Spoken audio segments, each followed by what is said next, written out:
Bismillahirrahmanirrahim. Assalamualaikum warahmatullahi wabarakatuh. Innal hamdalillah nahmadu wa nasta'inu wa nastaghfiru wa na'udzubillahi min syururi anfusina wa min sayyiati a'malina. May yahdihillahu fala mudhillalah wa may yudhlilhu fala hadiyalah. Setinggi puji sedalam syukur marilah kita panjatkan kehadirat Allah Subhanahu wa taala yang telah melimpahkan rahmat dan karunia-Nya sehingga kita bisa berkumpul di kuliah online via YouTube seperti ini. Salawat beriring salam, marilah kita panjatkan kepada putra Abdullah, jantung hati Siti Aminah, berliannya kota Mekah, panglima tinggi dalam perang, guru besar setiap ilmuwan, yang menggulung-gulung tikar jahiliyah dan yang membentangkan tikar Islamiyah, Nabi besar Muhammad sallallahu alaihi wasallam, dengan lafaz Allahumma sholli ala sayyidina Muhammad wa ala ali sayyidina Muhammad. Semoga dengan memperbanyak membaca ke atas beliau, kita akan mendapat syafaatnya nanti di yaumil mahsyar. Amin, amin ya rabbal alamin. Pada kesempatan kali ini, saya akan menyampaikan materi-materi tentang pendidikan kewarganegaraan. Sebelum kepada materi, saya akan memperkenalkan diri saya terlebih dahulu. Nama saya Dafaul Haq Mendoza. Saya berasal dari kelas PMI 2A. Saya berasal dari kelompok 2 Matkul Pendidikan Kewarganegaraan. Sebelumnya, izin Bapak dosen pengampu, terima kasih telah mempermudah tugas di masa-masa kuliah online ini. Semoga Bapak dan teman-teman yang menyaksikan video ini terhindar dari musibah yang menimpa negeri kita ini. Amin, amin ya rabbal alamin.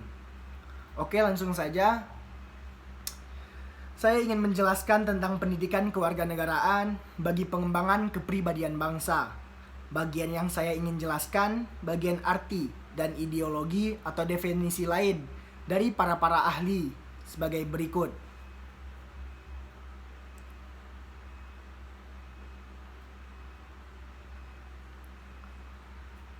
Yang pertama, ada definisi lain atau ideologi lain, ideologi menurut para ahli. Yang pertama ada Dr. Andes Murdiono. Ideologi berarti a system of ideas, akan mensistemasikan seluruh pemikiran mengenai kehidupan dan melengkapinya dengan sarana serta kebijakan dan strategi dengan tujuan menyesuaikan keadaan nyata dengan nilai-nilai yang terkandung dalam filsafat yang menjadi induknya. Yang kedua, ada menurut ahli Gunawan Setiarjo. Dia pernah berkata, ideologi adalah kumpulan ide atau gagasan atau akidah akliyah atau akidah yang sampai melalui proses berpikir yang melahirkan aturan-aturan dalam kehidupan. Yang ketiga ada Destutt de Tracy. Beliau pernah mengatakan ideologi adalah studi terhadap ide-ide atau pemikiran-pemikiran tertentu. Beliau berkata seperti ini pada 2 April 2004. Yang keempat ada Descartes. Beliau pernah berkata ideologi adalah inti dari semua pemikiran manusia. Beliau berkata seperti ini pada 5 Mei 2004. Selanjutnya ada Machiavelli. Dia mengatakan ideologi adalah sistem perlindungan kekuasaan yang dimiliki oleh penguasa. Pada 1 Agustus 2006 dia berkata seperti ini. Selanjutnya ada Thomas H. Ideologi adalah suatu cara untuk melindungi kekuasaan pemerintah agar dapat bertahan dan mengatur rakyat-rakyatnya. Pada 23 Oktober 2004 dia pernah berkata seperti yang saya sebutkan tadi. Selanjutnya ada Francis Bacon. Dia pernah berkata ideologi adalah sintesis pemikiran mendasar dari suatu konsep hidup. Dia berkata seperti ini pada 5 Januari 2007. Selanjutnya ada Muhammad As-Safauddin. Dia pernah mengatakan ideologi adalah pemikiran menuju keadilan, kesetaraan, dan kesejahteraan. Bersama yang melalui proses berpikir manusia untuk menemukan aturan-aturan dalam kehidupan. Selanjutnya, arti ideologi menurut ahli lain ada yang bernama Karl Marx. Beliau pernah berkata, ideologi merupakan alat untuk mencapai kesetaraan dan kesejahteraan bersama dalam masyarakat. Beliau pernah berkata seperti ini pada 1 Mei 2005. Ahli selanjutnya ada Napoleon. Dia pernah berkata, ideologi, keseluruhan pemikiran politik dari rival-rivalnya. Dia pernah berkata seperti ini pada 22 Desember 2003. Definisi lain dari ideologi pernah dikatakan juga oleh Muhammad Ismail. Muhammad Ismail pernah mengatakan ideologi atau mabda katanya adalah al-fikru al-asasi al-lazi al-hubna qoblahu fikrun akhor. Pemikiran mendasar yang sama sekali tidak dibangun atau disandarkan di atas pemikiran-pemikiran yang lain. Pemikiran mendasar ini merupakan akumulasi jawaban atas pertanyaan dari mana, untuk apa, dan mau kemana manusia dan kehidupan ini, yang dihubungkan dengan asal muasal penciptaannya dan kehidupan setelahnya. Muhammad Ismail berkata seperti ini pada 24 April 2007.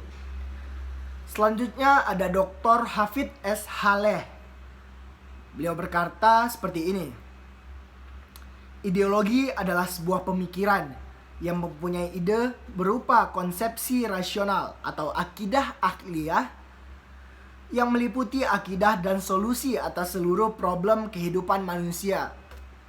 Pemikiran tersebut harus mempunyai metode yang meliputi metode untuk mengaktualisasikan ide dan solusi tersebut, metode mempertahankannya, serta metode menyebarkannya ke seluruh dunia.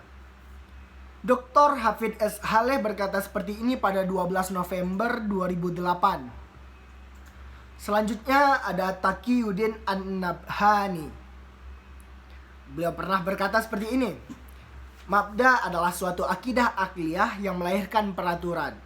Yang dimaksud akidah adalah pemikiran yang menyeluruh tentang alam semesta dan manusia dan hidup, serta tentang apa yang ada sebelum dan setelah kehidupan. Di samping hubungannya dengan zat yang ada sebelum dan sesudah alam kehidupan di dunia ini, atau mabda adalah suatu ide dasar yang menyeluruh mengenai alam semesta, manusia, dan hidup, mencakup dua bagian yaitu fikrah dan takrirah. Beliau berkata seperti ini pada 17 Juli 2005. Oke teman-teman, dapat disimpulkan di sini ideologi adalah suatu kumpulan gagasan, ide-ide dasar, keyakinan, serta kepercayaan yang bersifat sistematis dengan arah dan tujuan yang hendak dicapai dalam kehidupan nasional suatu bangsa dan negara, dan mengatur setiap warga negara di segala aspek kehidupannya. Hampir semua bidang kehidupan baik seperti agama, politik, budaya, dan sosial, sebagai warga negara mengetahui mengenai ideologi menjadi kewajiban bagi warga negara agar terciptanya tata kehidupan yang sesuai dengan apa yang kita cita-citakan di negara kita ini.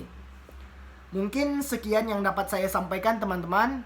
Maaf kalau ada salah kata atau salah bicara. Maaf juga kepada Bapak dosen apabila ada salah dalam pembuatan video ini. Apabila teman-teman ada ingin bertanya atau menyanggah apa yang telah saya sampaikan tadi, mungkin bisa teman-teman tuliskan di kolom komentar, atau bisa juga via chat dengan saya. Mungkin di situ saya akan menjawab dengan sedetail-detailnya insya Allah. Kepada teman-teman, saya ingin menyampaikan tetap berhati-hati, tetap menjaga diri di musibah yang sedang menimpa negeri kita ini. Mungkin sekian yang dapat saya sampaikan teman-teman sekalian. Wallahul muwafiq ila aqwamit thoriq. Wabillahi taufiq wal hidayah. Wassalamualaikum warahmatullahi wabarakatuh.